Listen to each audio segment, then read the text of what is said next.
na ito na nagbabagang balita sa oras na ito, pagbibito ni Vice President Sara Duterte sa gabinete na hindi ay umano'y siya kaya ng administrasyon.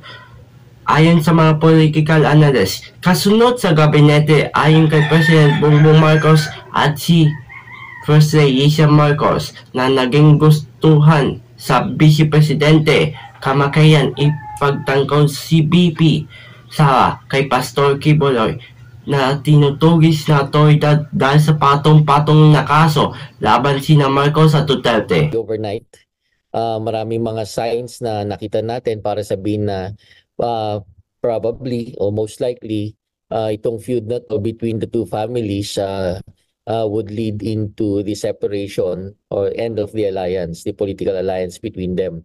Ayon sa balita, China maaari ay humarap sa patong-patong na kaso sa pagkasira ng corals sa West Philippine Sea ay particular sa maghabla sa Pilipinas ayon sa Armed Forces of the Philippines at China Coast Guard.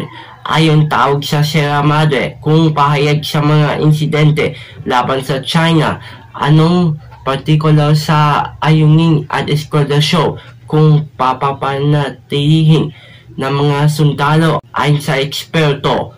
Yun kahit sa corals ng China ayon sa Philippine Coast Guard, kung gagamit ng sundalo ay kumonsultan agad sa medical evacuation na may sakit.